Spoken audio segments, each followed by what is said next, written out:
What is going on, guys? Monday of week 4.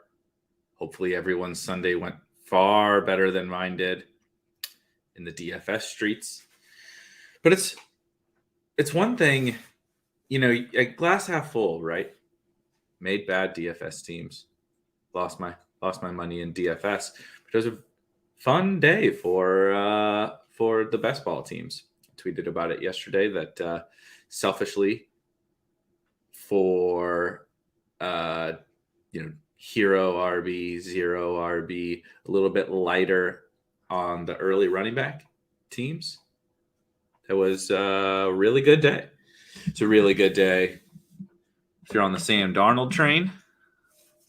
Really good day if you're drafting Tyreek Hill early. So it was fun. It was fun. We're not allowed to talk about our best ball teams. I know we're not allowed to talk about our best ball exposures, but that's not true. You guys can talk about them here. You can talk about them in the Discord. What's the fun of playing this game if we're not having fun while the results are coming in, or tilting our faces off when the results are not going very well, or guys are getting hurt, or Tyson Williams is inactive? That was bizarre. So that'll be interesting. I'm excited to do another best ball resurrection draft on Underdog. Hello. What's up? Hello, friends. I'm actually, we talked about this last week. I'm really excited. So I haven't done one of these yet. I waited all day to make sure that my first one was here live on stream. So maybe this will end up embarrassing for me, but that's okay. I've done plenty of embarrassing things in my times of streaming, but I wanted to kind of like see, we see every week these crazy market shifts based off of one game. And we talked about it last Friday, just a few days ago when I did a draft, and seeing how wild, right? Like after Derrick Henry had his big game, he shoots up like he's sometimes the 101 in drafts. And it's like very bizarre thing to see, because sometimes we need to adjust these things, right? Sometimes we need to adjust. I mean, we might need to adjust, let's say, Allen Robinson, just our overall like ceiling expectations, or even median expectations for Allen Robinson, just given the state of that Bears offense. I still think he's probably a decent buy. But, we do need to adjust some expectations for things. But like, especially on like Derrick Henry, whether he was, going to have that huge game or not, is interesting to watch these market fluctuations. The most interesting part of the market fluctuations is like, in those middle, maybe this is a perfect Cordell Patterson, got to be maybe the best example of all of this, right? Like, I'm not even saying at all whether we should believe, not believe, buy into the things that we're seeing from some of these guys. But the point is just that the market reactions based off of each game that happens, it's really fascinating for these contests. So let me go ahead and hop in, and we can kind of start to see maybe some of these examples. Rough week, 0 RB team still strong. P. Ryan and Damian Williams ready to roll. Yeah, got a couple of extra bullets in the chamber for 0 RB teams, at least for a little while. I didn't see what they said. I should look that up, actually. Did you guys see, have they came out with exactly what is the deal with David Montgomery? I thought I saw that they said it's not believed to be David Montgomery tweeted. Oh, no, that's old. Trying to find out what he avoided an ACL, but I'm not seeing exactly how long he'll be out, and nothing exact. Looks like we do need 7 people. So let me go ahead and post a tweet before I get into any of this. But the 0 RB teams, yeah, like they're not victory lapping. Not victory lapping any injuries, that's for sure. But this is just part of how an NFL season goes. You know what I mean? Like we can't predict who is going to get hurt and for how long or whatever. But as the year goes on, your zero RB, hero RB teams, in theory, get better and get stronger because your guys are getting banged up and different things. And luckily, knock on wood, like sometimes you get a little lucky, right? If you guys were holding the Latavius bags, like I was holding Latavius bags, this is like the luckiest situation you can possibly have for drafting Latavius Murray. That's just, sometimes you get lucky, you know what I mean? Damian Williams might get lucky here with an extended shot at, a lead back roll. But like, that's when you draft smartly. It's the same thing if you drafted the opposite of, if you drafted robust, like if you drafted a bunch of early running backs, as long as you do it smartly, that's totally fine. On the last stream I did on this channel in this contest on Friday, I didn't draft my second wide receiver till like round 6, 7. And that's not normal for me. But then as long as you structure your team appropriately thereafter, that's why the running back wide receiver debate and like all that kind of stuff is silly. Because as long as you set your team up appropriately, you can build for success. And we talked about last week. That's why I'm interested to see in this one. There was a lot of wide receiver value, but I feel like that's really dried up. The Rashad Batemans of the world, Curtis Samuels of the world, basically the guys that were hurt. I think a lot of that value is drying up. So it'll be interesting to kind of see. The other thing about these running backs is, so this is interesting. Saquon, round 2. Let me look at Saquon's. So 14.8, about maybe a touch higher than he was going. I don't even remember his final season, preseason ADP. I am a little bit surprised by that. I'm working on some rankings updates. It takes a lot longer to do these rankings updates than you would think, but I'm almost done with my NFL in-season rankings updates, barring anything that happens tonight. So that'll get posted, and I think I'll probably be a little ahead of the market on Saquon, I think, at that ADP.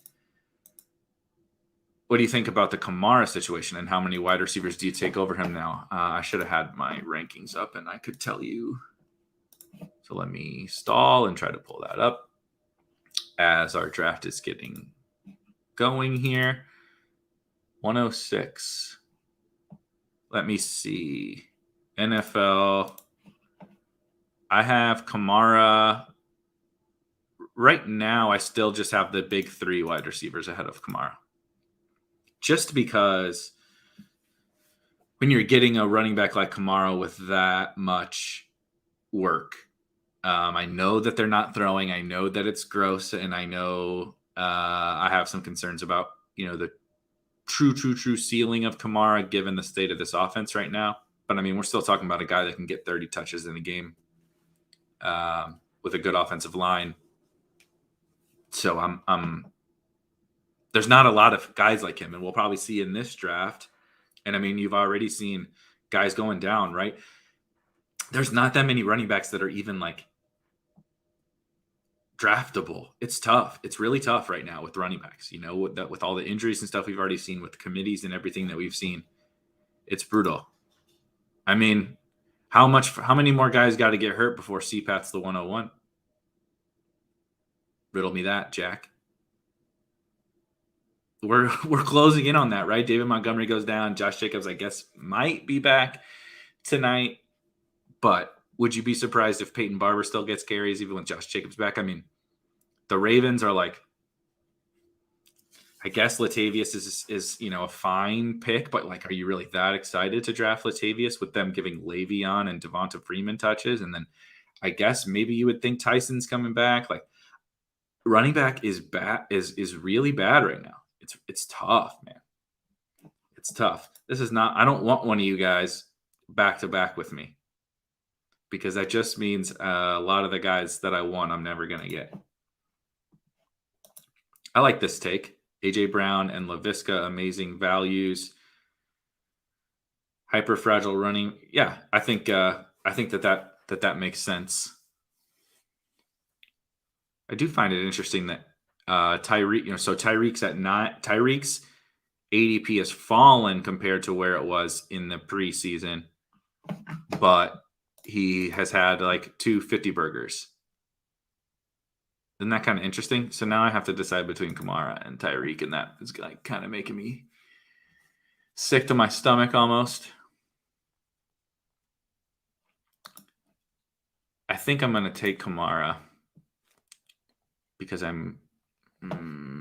that's a painful decision. That one hurts me because it was definitely Kamara or Tyreek for me there. But I am going to lean to this running back because of some of the things that we talked about, and because of like what you guys mentioned about some wide receiver values. I do kind of want to see how that goes. I'd be interested to see Eckler going 109, which I think makes sense. This kind of Zeke, Eckler, Aaron Jones tier-ish. I almost feel like there's a drop-off after that, after Aaron Jones. Maybe I maybe put Saquon in that tier and then have a tier break there. Just thinking out loud. But I mean, that also goes to tell you, like, man, it's tough. Like, I know we're picking Najee for this volume, but like in half PPR, like he's fine. Like Najee's fine. But like you're counting on like he needs to keep scoring touchdowns, and you need to keep getting how many catches a game? Like the wheels could just fall off in Pittsburgh. And so I'm a little worried about Najee, whether that's right or wrong. We saw what happens with Swift sometimes in tougher matchups.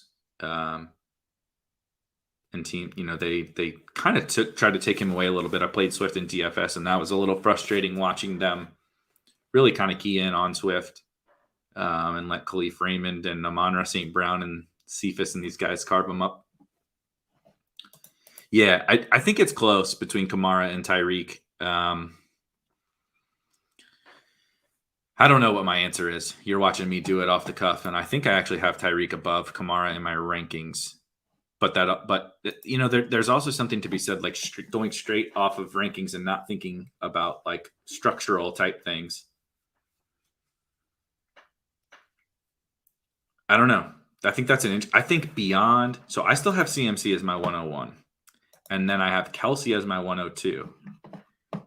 Ooh. Now I'm going to be put to the test on Najee here. But I'm going to take Metcalf. So yes, quick teaser on these rankings. I have CMC still my 101. I have Kelsey my 102, and I have Derrick Henry my 103. After that, I think it is like wide open for debate. And you can kind of order those guys, I think, however you want. But like, and even then, like if you really wanted to make a case for like a wide receiver should be 101, I don't think that that's crazy. I think it is so wide open. That's the in-season dynamic adds so much more variance in all of these drafts. I feel like it's crazy. Not only so like we're getting this instant reactions, market shifts. Every draft is different, right? Like Nate says, every draft is different. And then we have this dynamic of it just being within the season, which means like not only is the market shifting, but there's like I mean, to like Dalvin Cook, right? We would have said Dalvin Cook slam dunk, 102 or 103 or whatever just a couple of weeks ago. And now this dude can't stay healthy even within games. Right? He's already missed a game and he can't stay healthy. He's getting pulled from games, getting banged up again. It's like, do you want to take that guy? Like when Tyreek Hill or Travis Kelce are available to you, or of course, Derrick Henry or Christian McCaffrey, Devontae Adams, whatever. Do you want to take Dalvin Cook with one of your top picks right now? I don't feel very comfortable. How many of these running backs do you feel comfortable with? I don't feel comfortable with very many of them.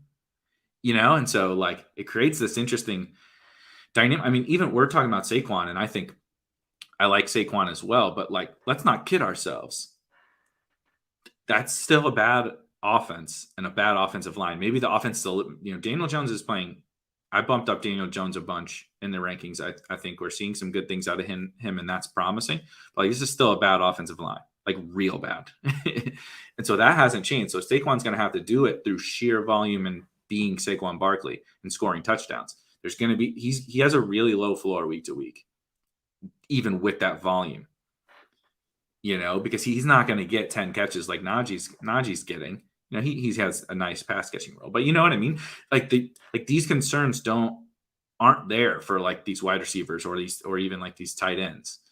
And so it's like, it just creates this very weird, this crazy drafting environment right now in season in these contests, which I think makes it a lot of fun. I also like I'm just obviously just like doing this draft right now without having done any prep work, and like I feel very uncomfortable because I don't know. I don't have strong takes on any of this. Tyler Lockett being banged up is also frustrating. I think I have McLaurin actually highest here. See, now I'm trying to fly off the seat of my pants here. Okay, they're back to back. That's very interesting. The Lockett, I have McLaurin, Lockett, and Amari all right next to each other in my rankings. I don't know how you guys feel about those guys. I'm trying. See how difficult this is to do. Like, it's such a fun drafting environment because like I don't even know who I like really prefer that much. And like in season or preseason, I was like, yep. At the 3, whatever my pick was, the 306 or 305, like this is who I'm taking. 306. Oh, who's here? Yep. Click. Boom. Like move on. And like I don't know. I don't have a strong take. Yeah.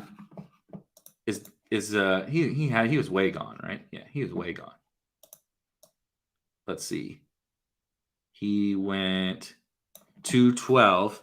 I have DJ Moore as my wide receiver 7. Wide receiver 7 on DJ Moore. That's funny. Eagles, always a pleasure. I don't like drafting with Eagles and with all you other guys because I know that I'm not going to be able to get a good team because you guys are obviously all going to draft good teams and get all the good players that I want. But thank you guys for joining. These are a lot of fun. And if you didn't see, I posted the content schedule earlier today. So Monday, Wednesday, and Fridays at this time be doing. I think it's at this time every time.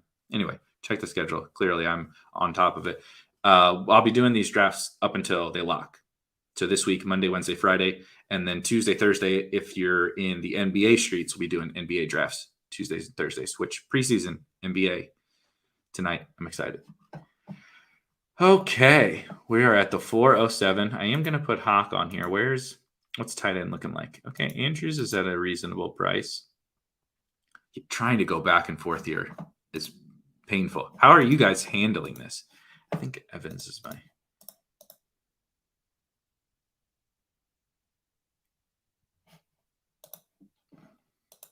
Taking Evans. Mike Evans. Yeah, 212. What is he being drafted as wide receiver wise? Like Metcalf is the 4, 5, 6. Okay, so he's being drafted similarly to where I have him ranked. Pretty close. Unfortunately, the market has finally caught on to DJ Moore. Please do not jinx it. Please, Dan, do not jinx it. Let me see. I did want to see this.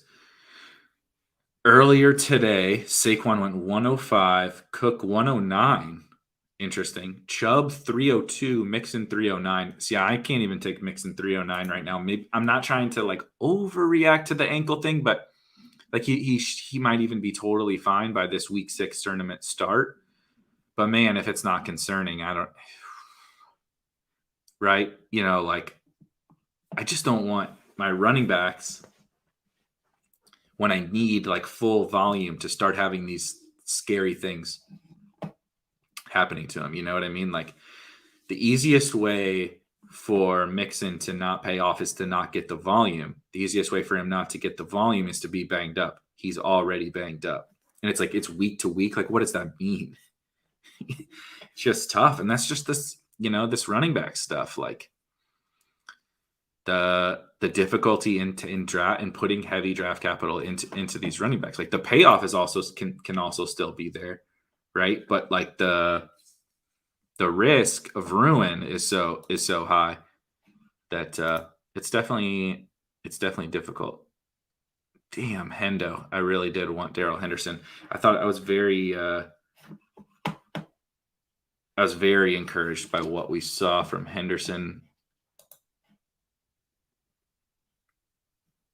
Ooh, this one's tricky. Good Lord, Robert Woods. What a fall from grace, huh? Let me see what running back is looking like. Man.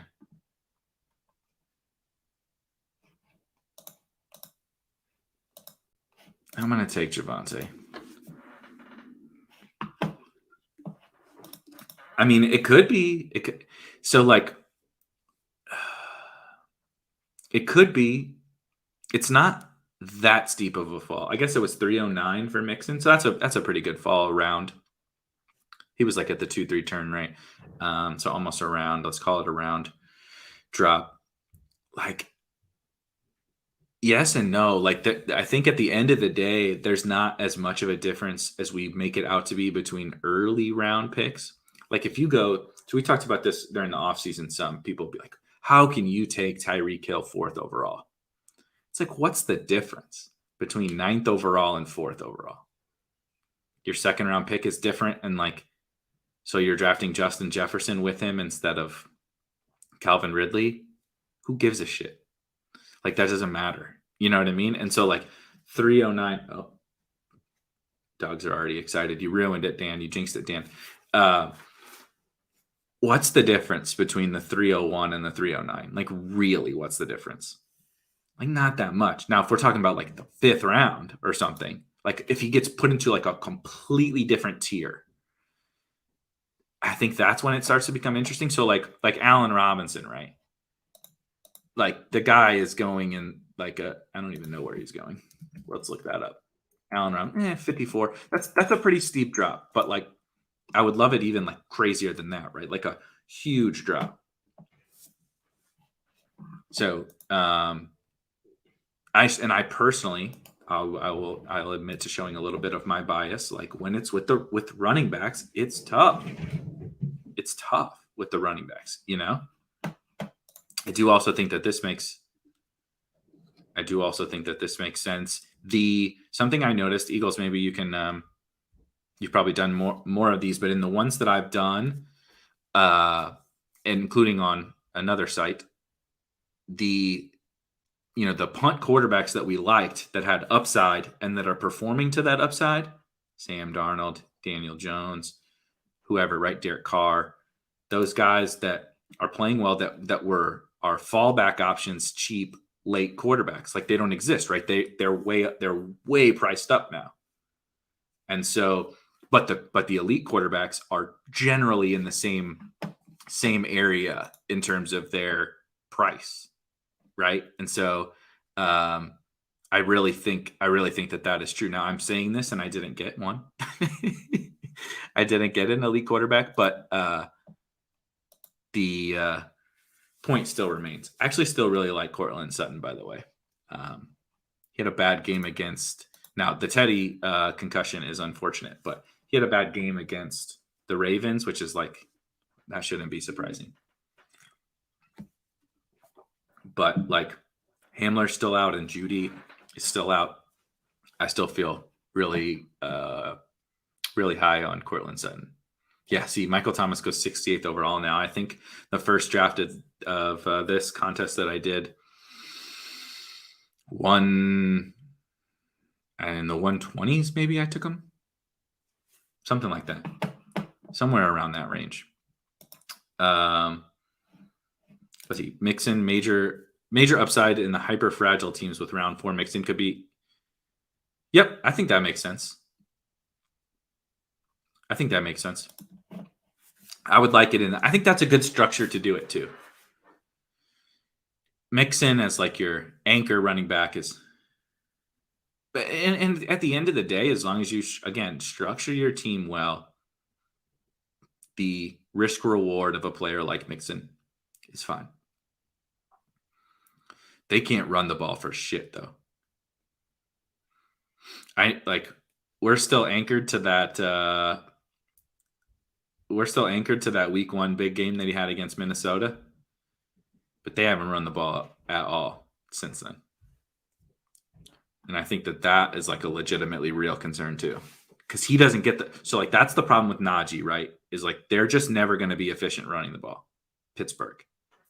So like he has to do it through volume, he has to get touchdowns, and he has to get, he's paying off because of all these targets. That's great. That's a perfectly like that's what you were hoping for with Najee. Like I mean, this is way more than you were probably hoping for with the targets for Najee. Mixon doesn't get that level of targets. He, like, even when he's playing on passing downs, he's not getting these kinds of targets like that Najee is getting. He's only getting a couple. So I still have some trepidation on Mixon. Tweak, it starts in week 6. So we still got another week and a half to draft.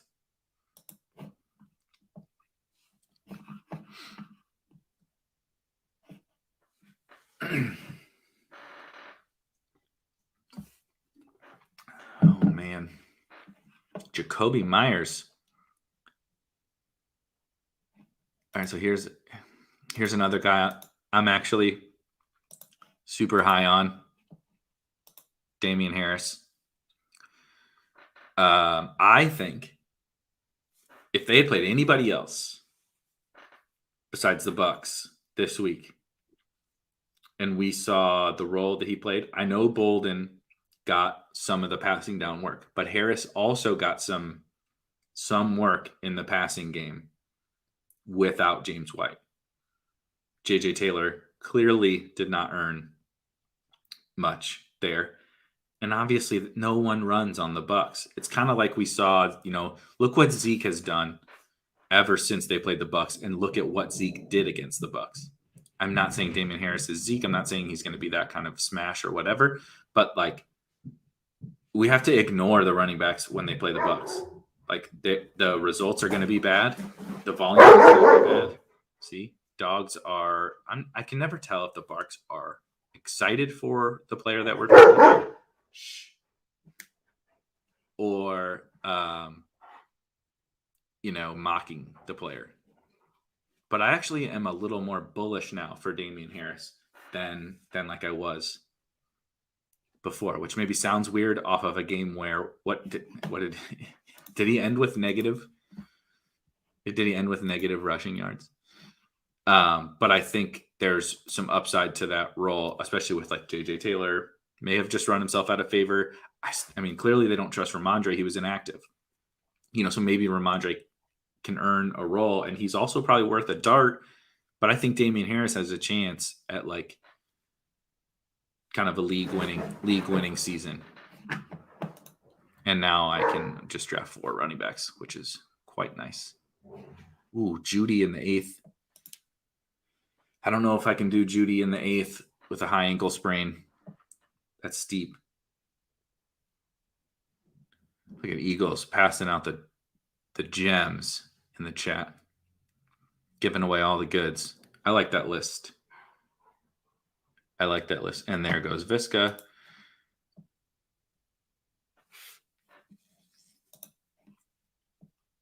I need to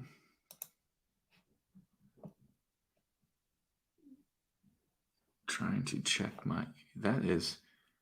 I'm taking Galladay here. Hello. It goes. I'm happy to be back drafting and not watching my DFS teams from yesterday. Let's just say that much. Let's see what we got here. Hurts, agree. Love Hurts. I moved Hurts up too. I have him right behind Herbert as QB7. So ahead of Russ, ahead of Brady, ahead of Rodgers. Him versus Herbert is close to me. But I really like Hurts. I obviously like Visca. And Visca took a huge plummet right after his horrible start to the season. But now without Chark, I don't think he has rebounded quite enough. What's Visca's? Chenault 100. I like it. So that's a nice discount from the regular season, preseason drafting, and he's in a much better situation now than he was before. Excuse me. Moss, love it. Fournette, yep. Rojo, just. I mean, Fournette looks so bad. My God, Fournette is bad. That is clearly a bet on volume, which he's getting. And I don't expect to change, but my goodness, Fournette looks bad. I think I could beat him in a 40 right now. Connor, yep. Connor is clearly the goal line back, and he's just going to keep getting those touchdowns. Those freebie touchdowns, apparently, are going to all go to James Conner. Tannehill, that's interesting. Everybody is out on Tannehill. Mooney, definitely love me some Mooney. Samuel, agree. Michael Carter, yeah, I like the Michael Carter call in a growing role there on the Jets, and I think they've been a good buy low after that initial start. I think I took Corey Davis on one of these teams that I just drafted. AJ Dillon, definitely. AJ Dillon looked like what we thought AJ Dillon was going to be yesterday. Gainwell, love Gainwell, and Devontae Parker. Yep, Fuller already banged up. Sad sign. I really don't want to take Juju, but let me star some people here. I don't have a quarterback, and this is why we said take an elite quarterback. Robbie Beasley.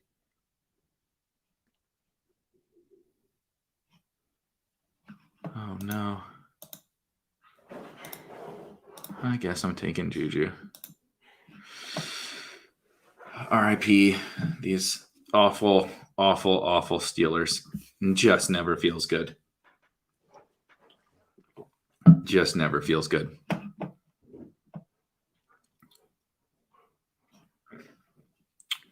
Okay, now I do need to look at this quarterback position.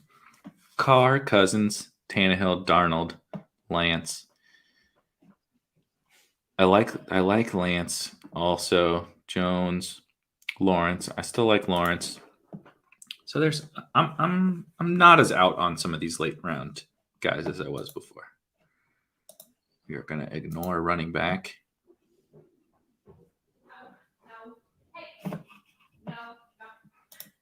I did not enjoy it. I did not enjoy it. But I mean, I'm a sucker. I'm a sucker for the guy we were taking in the 7th round, going in the middle of the 9th round. And I don't know. They're they just have these usable weeks, right, on the Steelers every single week. I don't know who it's going to be. It's typically going to be more of Deontay, right, and Claypool and Najee. But Juju's gonna have some. Whatever. What can you do? Just take the talent. I gotta add some of these guys to my queue, otherwise I'm never gonna make it out of this draft alive, I don't think. If you can sense my lack of comfort in this player pool, my goodness. Dalton Schultz, 126.4 ADP. Not something I think we would have expected. Goodness. I got a couple hot takes with some later round tight ends, I think. We'll get there when we get there. Let's see. We talked a little bit about Mixon, so if you scroll back, I do have very much real concerns with Mixon, and I'm just praying for a usable week from P. Ryan. Fingers crossed one time. Samaje, please. I have too much. I just need a usable week. Please. Kind of crazy to me that these Bills, I guess Manny's ADP is at 98.8. He's just falling in this draft, but kind of crazy though, given what we've seen from the Bills, that these guys didn't get steamed up even more than that. Maybe I'm just crazy. Fuller and Samuel. Let's add some. God, Mecole. What a train wreck Hardman is.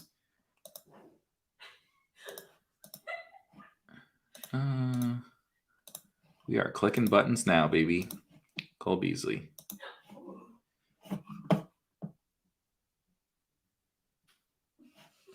Yeah. This I couldn't agree more with. So that's something I talked a fair bit about in the the preseason drafting, the regular old draft season before the season started, where I felt like you should absolutely be drafting off of ADP, because like if you were, and I obviously I'm drafting off ADP here, and I have always drafted off of ADP, and that was because I'm trying to get like as much value out of all my guys as I possibly can, right? So like if I wasn't, but like Juju is going in the 7th round. If I have him as a 5th round pick, I kind of just want to know that in my brain, and so be able to like know the pockets of the draft where I'm going to get guys, where I can maximize value on all my guys, as opposed to having my rankings up there and being tempted to take Juju's my best available player. I know it's the 6th round and it's ahead of his ADP. I'm just going to take him because he's my highest ranked player. I wanted to kind of always do anything I could to help myself maximize that value of every single pick. But like I knew ADP like the back of my hand, right? We all did. You knew who was available when, right? Who missed that quarterback. Now I got to look at this quarterback in whatever round. But the market was efficient, right? And you knew the market, you knew the ADP. It's like it was a combination of both of those things.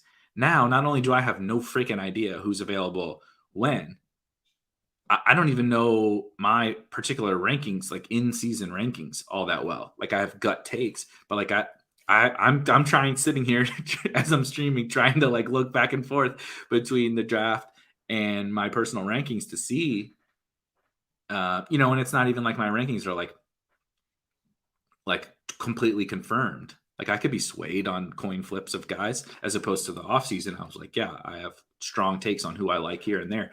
And so this I think is very true. And for those of you that are interested in doing this, I'm trying to get up CSVs on for NBA and for NFL onto the site. It's a little bit of an annoying process, but working on it.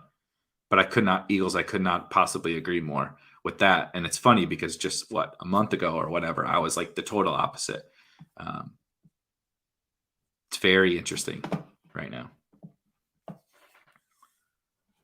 Let's take a look at these quarterbacks. I'm sorry, I cannot take Cousins. Jay Hansen, I don't know if you're watching, but taking Trey Lance for me that's painful. It's very painful. My gosh, Will Fuller is still here, but the Dolphins are so bad, man.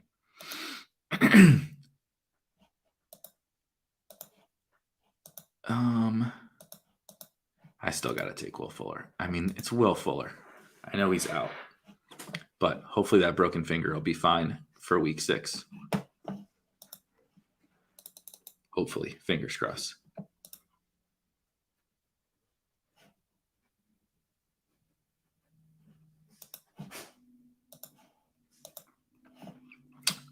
Let's see what we got here construction-wise.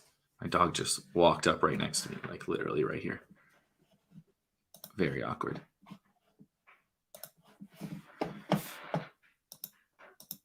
We got 3 running backs, 8 wide receivers. So we like to call the 0 QB, 0 tight end team. Let's see. Have we, as the fantasy community, massively overrated Mixon? Or is it just so he doesn't get benched on passing downs in favor of like that's not like it's not like a full thing. P Ryan has played some passing downs, has played some early downs. P Ryan mixes in. No pun intended. P Ryan mixins. Or is it just coaching malpractice? Either way, he's let me down. Yeah, I mean, I think that the situation is not very good for running backs. And we, as a fantasy community, attach ourselves too much to the potential of a workhorse, basically. We know how valuable CMC is. My dogs are playing literally right here. Like literally right there. And now they're looking at me. They must know the word dogs. Thanks, Dan. Shout out Dan for jinxing that earlier. But we, as a fantasy community, get really excited for this, right? We're obsessed with volume. And guys who have a chance, and the coaches are saying, Joe Mixon's never going to leave the field. Giovanni Bernard's gone, so now this is Joe Mixon's backfield. He's going to be the early down back. He's going to be the pass catching back. He's going to be the third down back. He's going to be blah, blah, blah. We get really excited for that. And like, I get that. But we, when that's the reason why you're drafting a guy, this is what can happen. If he doesn't get that, we knew efficiency was going to be an issue. They have one of the worst offensive lines in the league.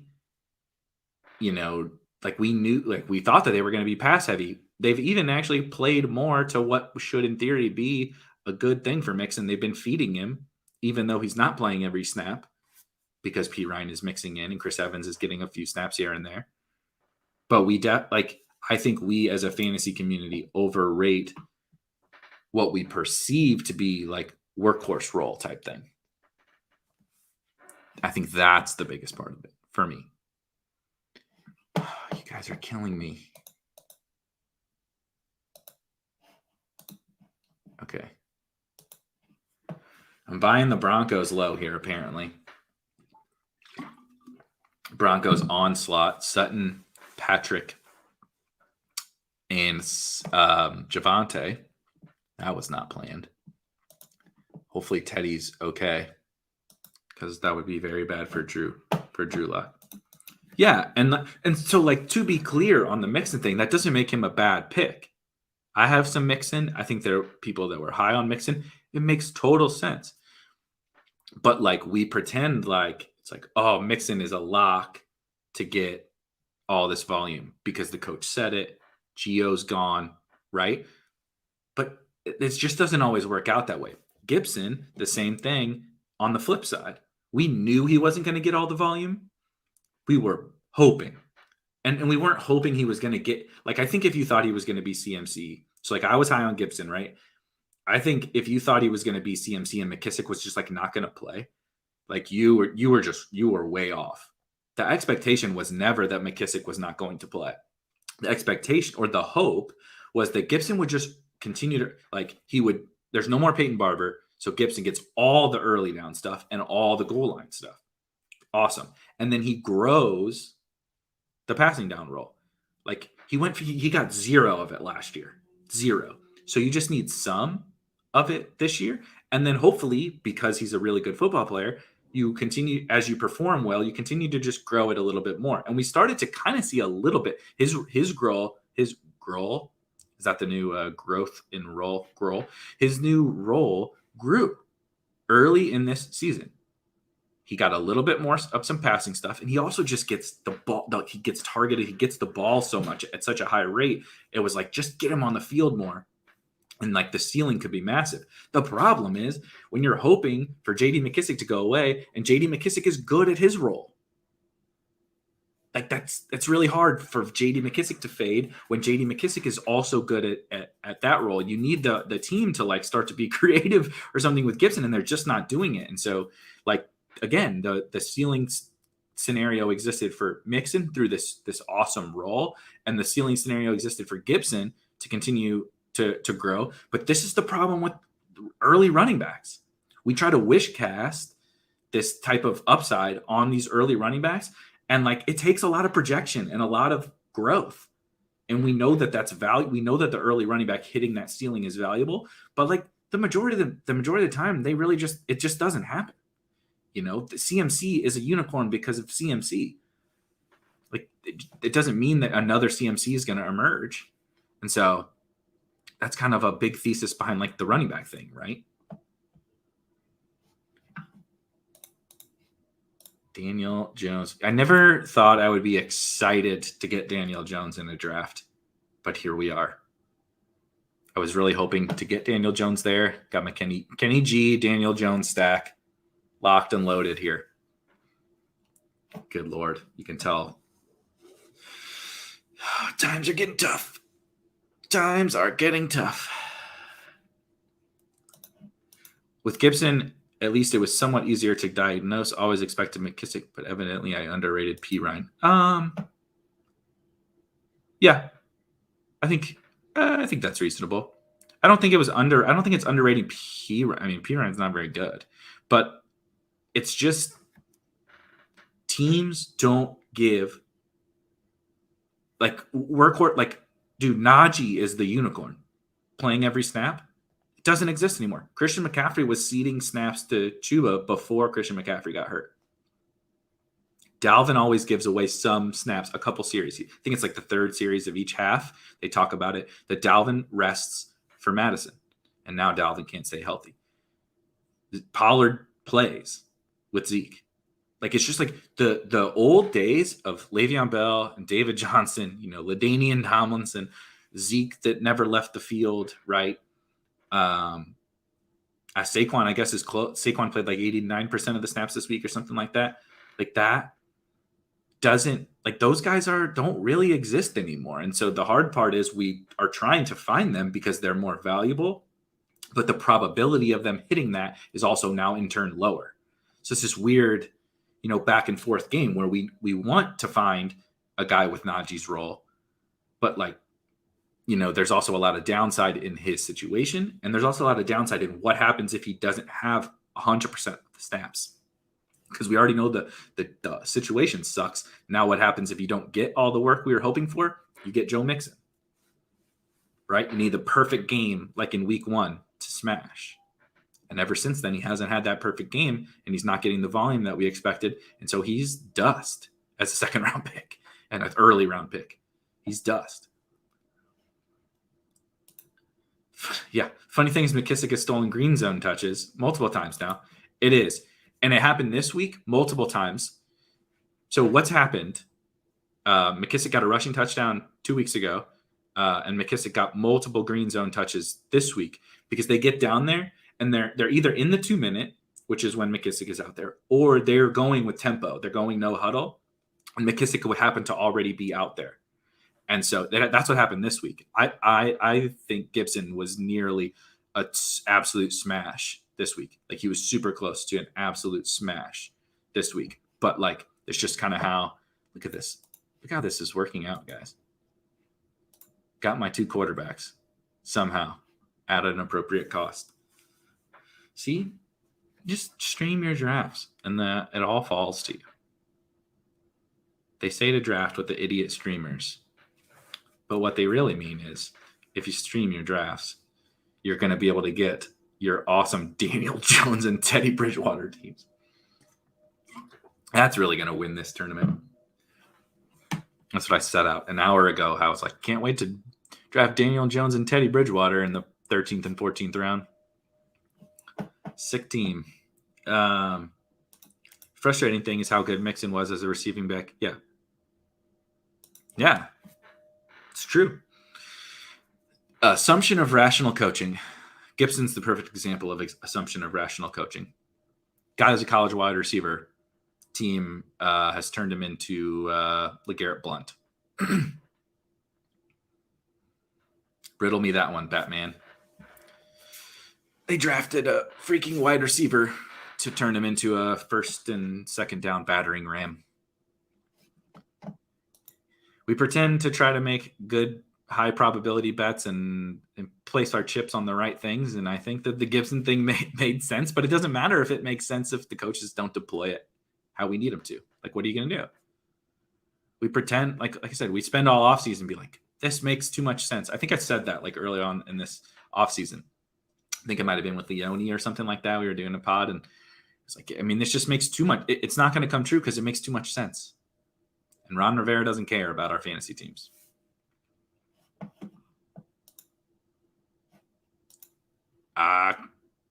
Maybe.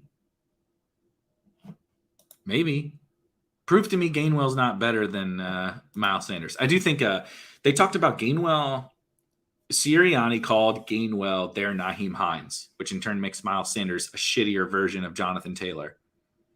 Which, like, who do I want in that? I want Gainwell. For me. I really like Gainwell. Eagles pointed out Gainwell being undervalued. I think so too. I think Gainwell might be even like a little bit more than the Hines role, like almost like the Hines role on steroids. Really like him. Let me see here. I'll take Everett.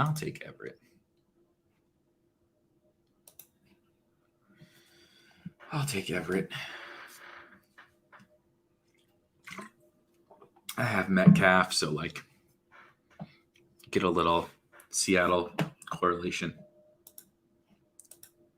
Thanks for bringing it up, Shane.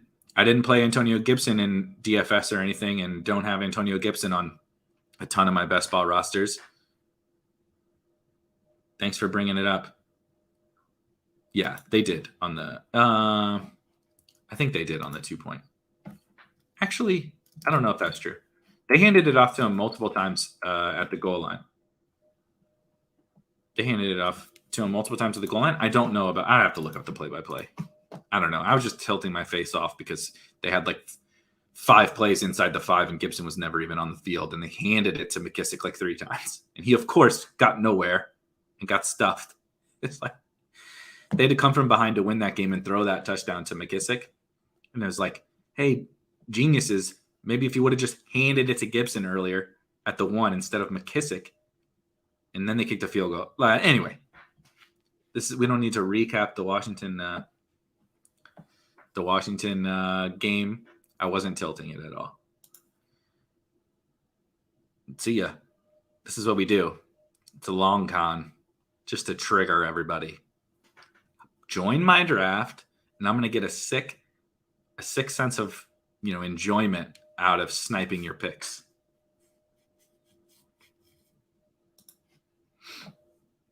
I didn't know that you had Russ. I didn't know that you had Russ, though. That's pretty funny. Everett feels like a nice value, I think, too. Trust me, I'm well aware of the snaps. But like, if their defense is really, really, really bad, and if I think Everett is a little bit more game script dependent. Probably to have an actual really strong game needs them to get into a little bit more of a shootout or fall behind. But like what we saw, 5 catches, 5 targets. I can't remember what it was when Minnesota dusted them. So I think that there's still upside in Everett. There's also upside in like maybe Seattle will eventually figure out they can't do that.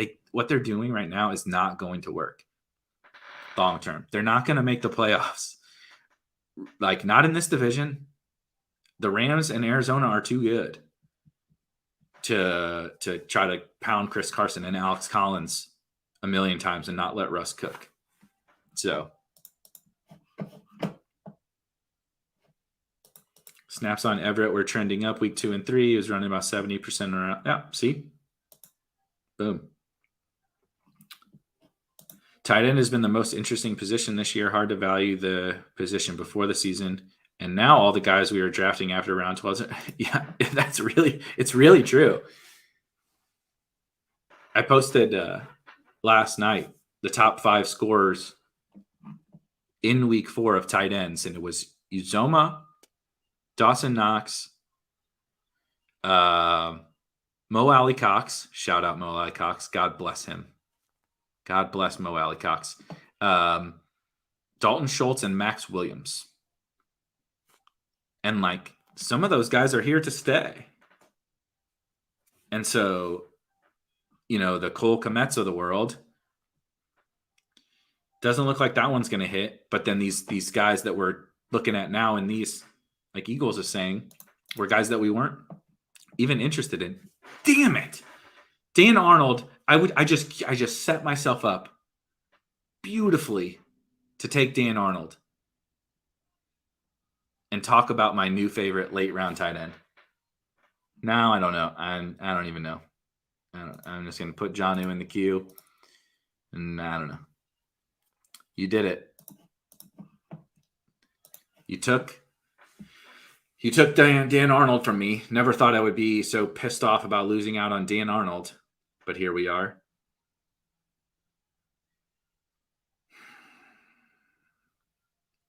So anyway, I think Dan Arnold is a smash late round tight end in these.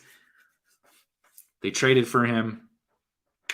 They traded freaking CJ Henderson for Dan Arnold.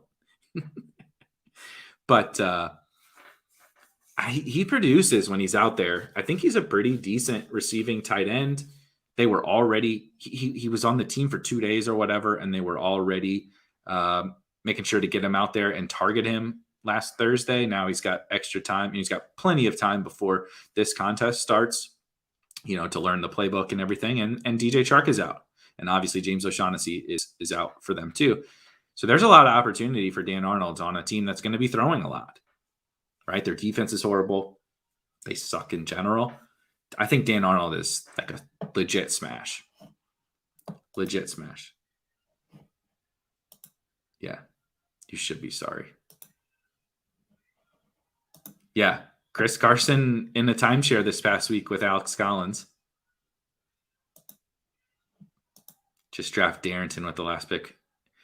Darrington is supposedly going to be back at practice, but I'd be lying if I said I felt comfortable that he was going to get the job back from McNichols. Don't feel very good about that. This is definitely a 3 tight end team. Pat Phil Hellmuth and Cole Kmet, Tommy Tremble getting picked. Good Lord, man. I kind of like, I still kind of like Jarwin in drafts. I know Schultz is kind of dominated, but I still kind of like Blake Jarwin. Holy cow. I'm very happy I got rid of took most of my wide receivers.